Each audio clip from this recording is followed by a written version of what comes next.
करें तो ज्यादातर लोग पहले के टाइम पे क्या प्रेफर करते थे, और ज्यादातर क्या सारे लोग मैन स्पोर्ट्स को देखना।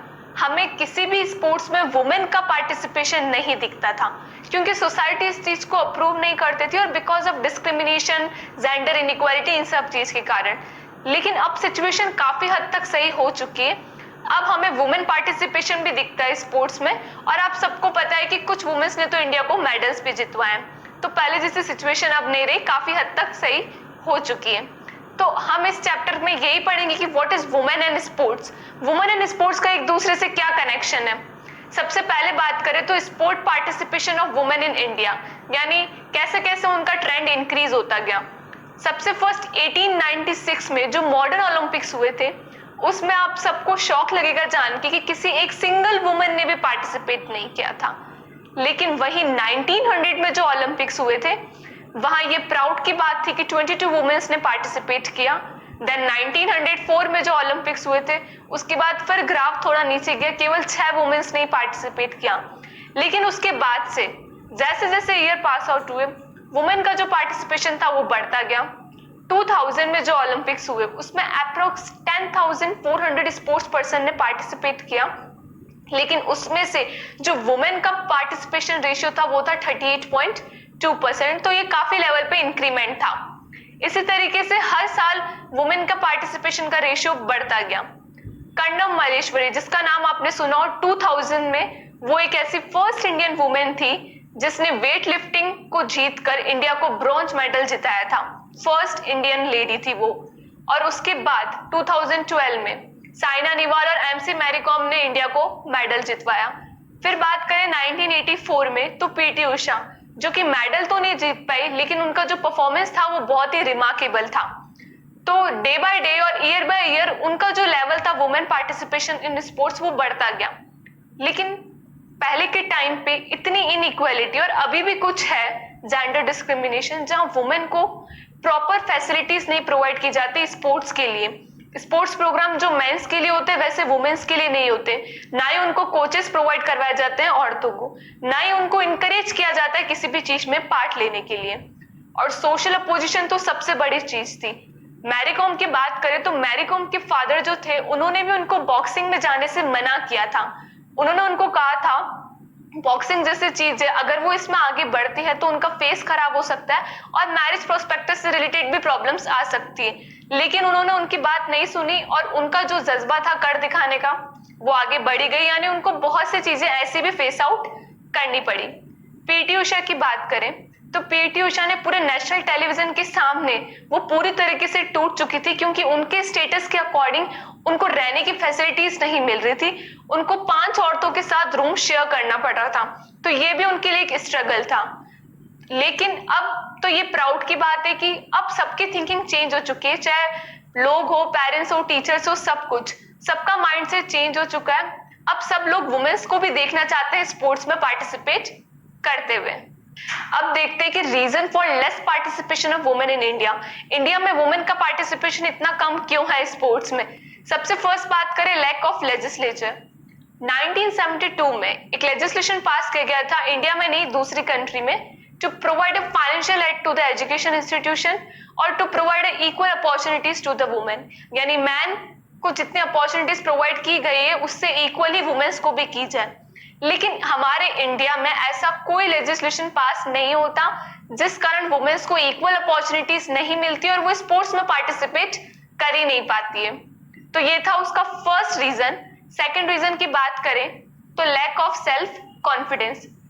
As compare to man, womens का सेल्फ कॉन्फिडेंस इतना बिल्टअप नहीं हो पाता, क्योंकि उनको कोई इंकरेज या कोई मोटिवेशन नहीं मिलता।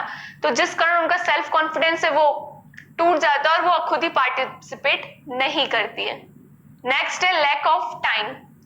ये कहा गया है कि जो वुमेन्स है वो केवल हाउस होल्ड वर्क करने के लिए बॉर्न हुई है, तो जिस कारण उनकी जो रिस्पॉन्सिबिलिटीज है वो घर का काम संभालने की भी होती है, तो उनको इतना टाइम ही नहीं मिल पाता कि वो बाहर किसी स्पोर्ट्स में पार्टिसिपेट कर सके।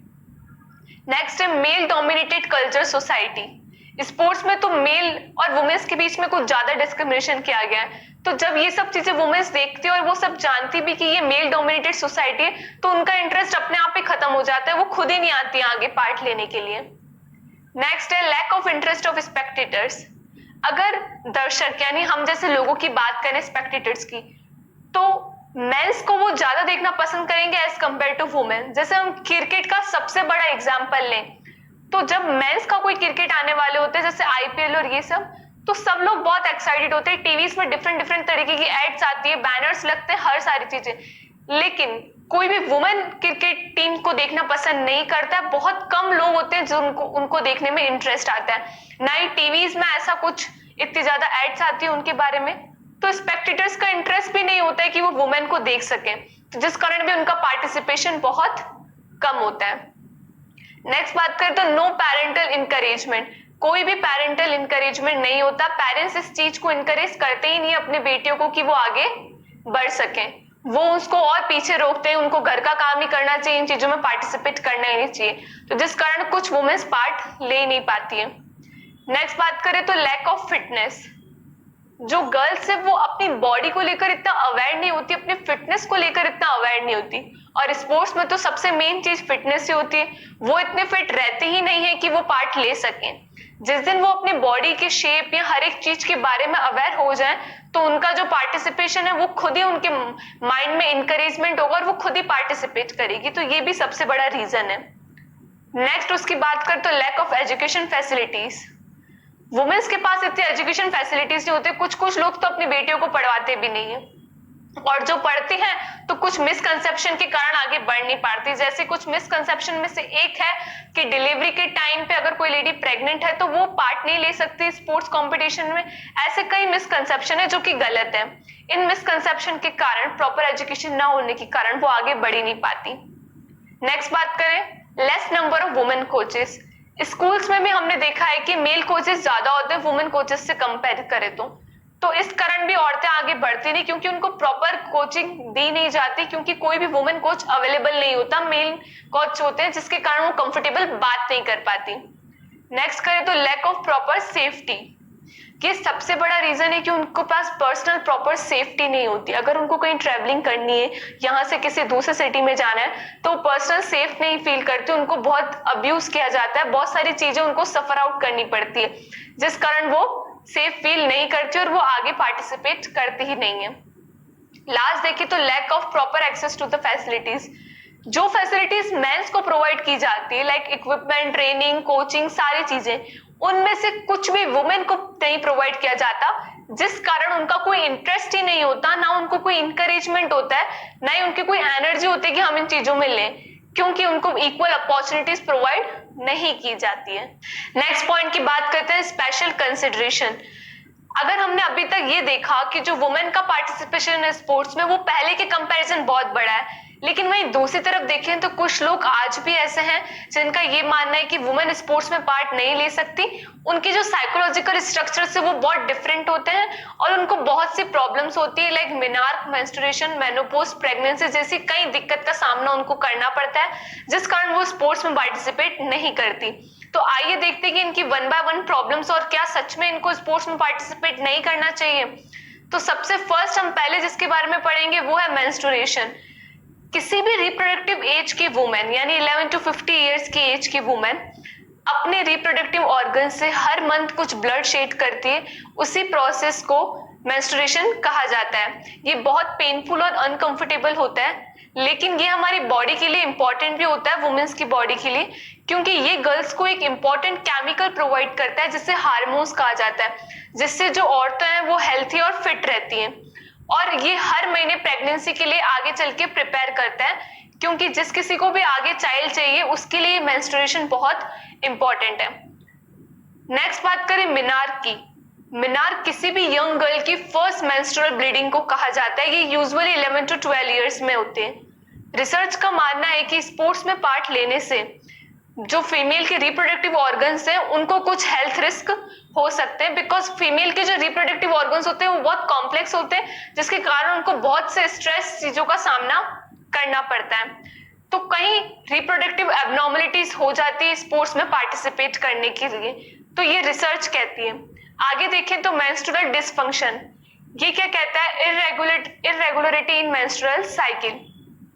यूजुअली जो मेंस्ट्रुअल साइकिल का पीरियड होता है वो 28 टू 30 डेज में अगेन रिपीट होता है हर मंथ। चलता 7 डेज है बट हर महीने 28 टू 30 डेज में रिपीट होता है। अगर इसमें कुछ इरेगुलरिटी हो और कुछ प्रॉब्लम हो तो उसे मेंस्ट्रुअल डिसफंक्शन कहा जाता है। ऐसे ही कुछ प्रॉब्लम्स और देखते हैं, जैसे एब्सेंस ऑफ मेंस्ट्रुअल पीरियड्स, यानी मेंस्ट्रुएशन का ना आना या 18 साल के बाद भी इस चीज को ना फेस करना।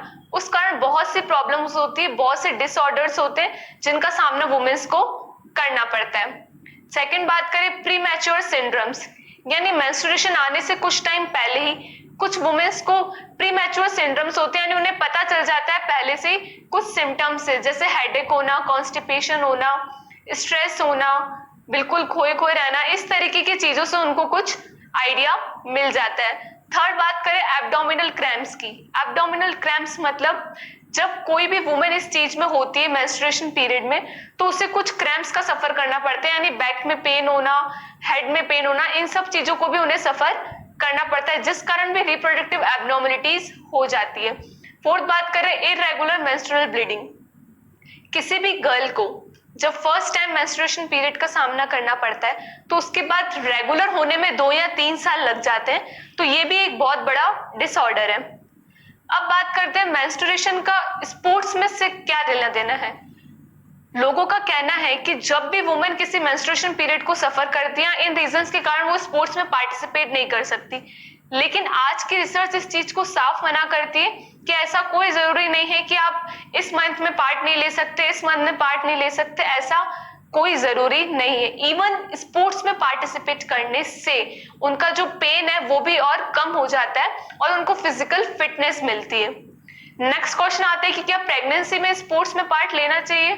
तो देखा जाए तो बहुत बड़ा मिसकंसेप्शन है कि प्रेगनेंसी में भी कोई लेडी पार्ट नहीं ले सकती, लेकिन ऐसा जरूरी नहीं है, वो एक्टिवली पार्ट कर सकती है। साथ ही साथ उनको एक्सरसाइज और अपने खाने पीने का ध्यान रखना पड़ता है, वो time to time light exercise को प्रेफर करे और इन सब चीजों से वो स्पोर्ट्स में पार्ट ले सकती है, क्योंकि अगर वो फिजिकल एक्टिविटीज में लेगी तो उनका जो माइंड है वो भी काम रहेगा और उनकी बॉडी भी बिल्कुल फिट रहेगी।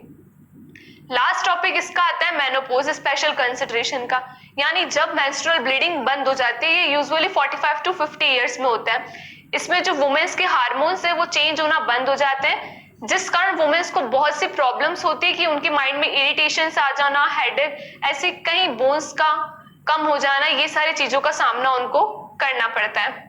तो इस टॉपिक से यही पता चलता है हमें कि ऐसी कोई भी प्रॉब्लम नहीं है वुमेन्स को जो उनको रोक सके स्पोर्ट्स में पार्टिसिपेट करने से।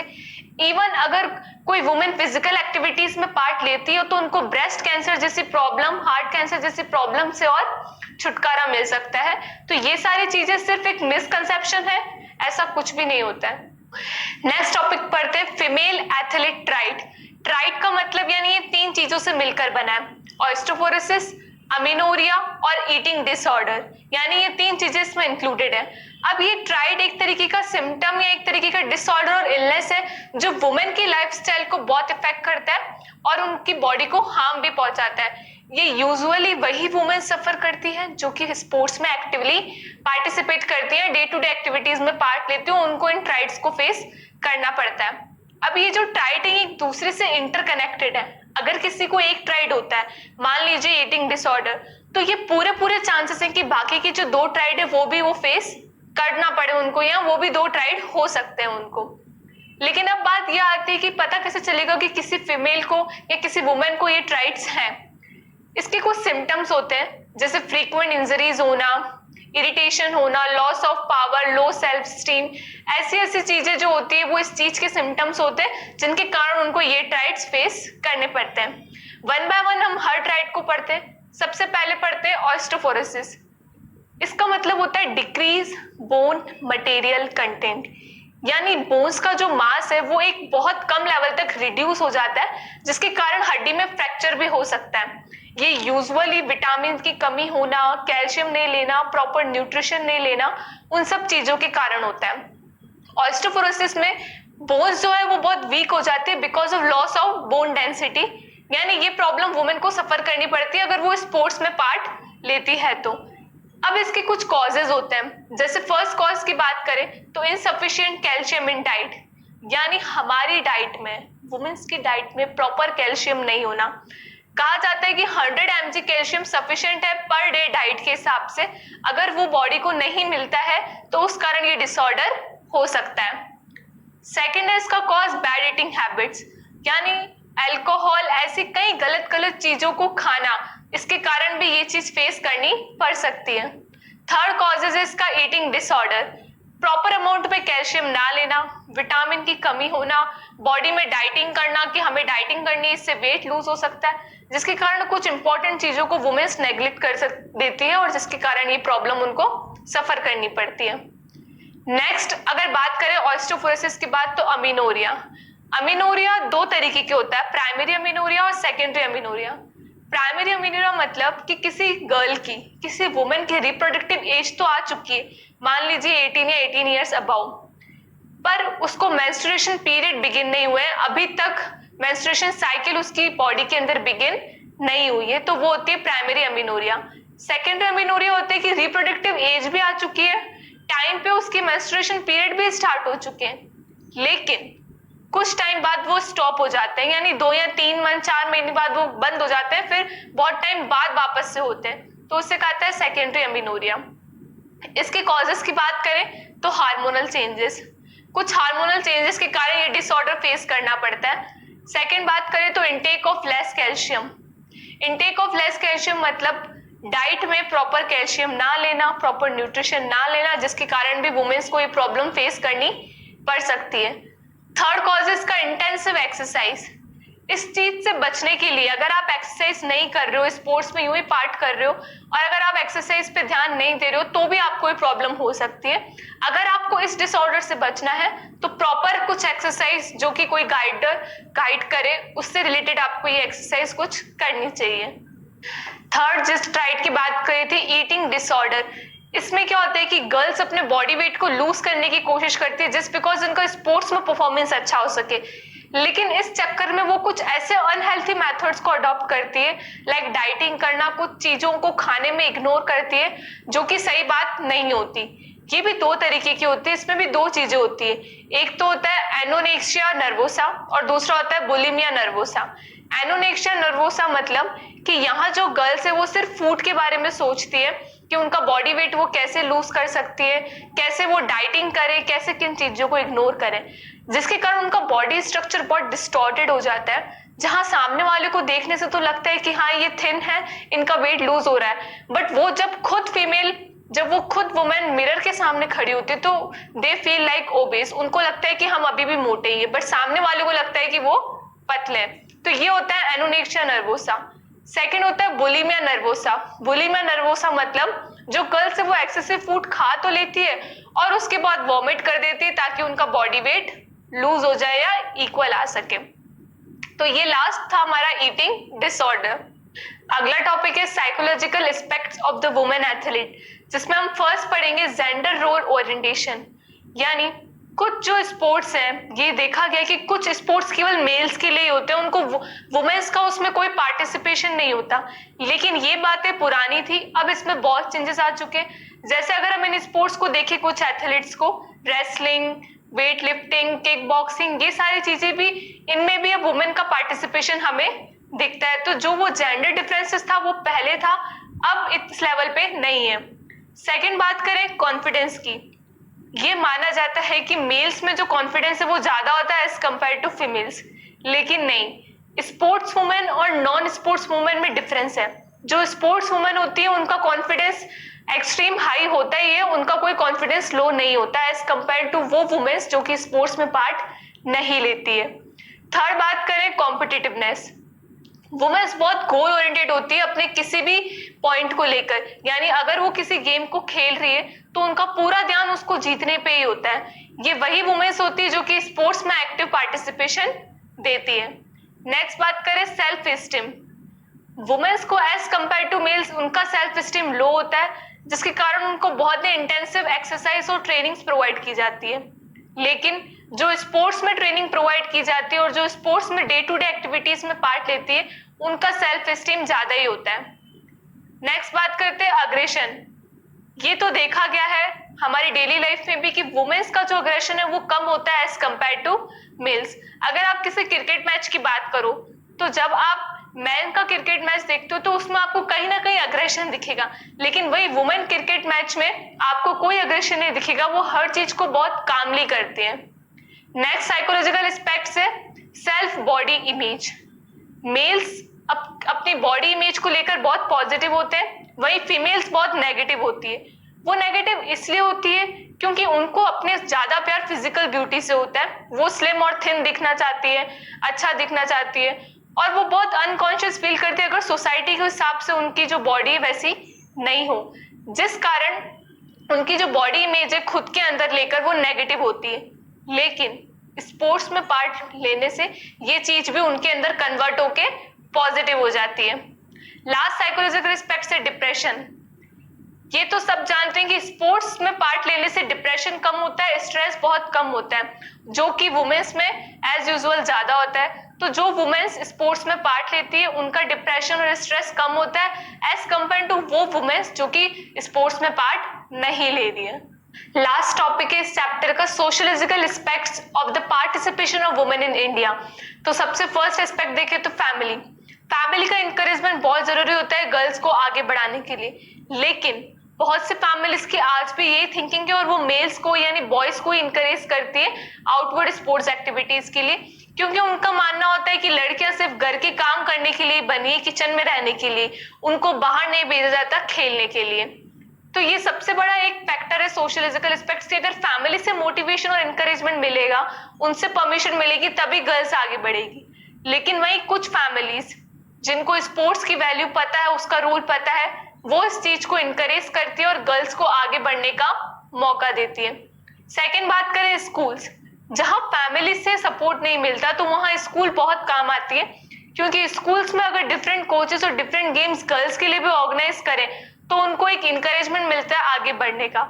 लेकिन हमने देखा है कि बहुत से स्कूल्स में जहां बॉयज टीम होती है कुछ गेम्स के लिए जैसे क्रिकेट, फुटबॉल, वहीं कोई पर्टिकुलरली गर्ल्स टीम नहीं बनाई जाती, जिससे वो डिमोटिवेटेड फील करती है। लेकिन कुछ स्कूल्स अगर ऐसे भी हैं जहां गर्ल्स के लिए अलग से गेम्स प्ले किए जाते हैं और बॉयज के लिए अलग से।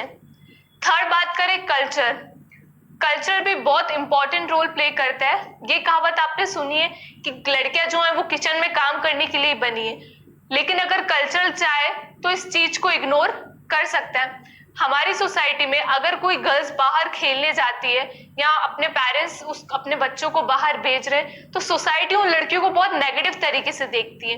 तो कल्चर इस चीज में बहुत इंपॉर्टेंट रोल प्ले करता है। नेक्स्ट बात करें एटीट्यूड एंड प्रेजुडिस का मतलब होता है पक्षपात। गर्ल्स यूजुअली इस कारण भी आगे नहीं बढ़ती, वो खुद ही क्विट कर देती है बिकॉज ऑफ पक्षपात और इस तरीके के एटीट्यूड से। लास्ट हमारा जो एस्पेक्ट है वो है religious faith discourage the participation of women in India. कुछ रिलीजियस फेथ के कारण भी वुमेन ऑटोमेटिकली आगे बढ़ती नहीं और वो वहीं पे क्विट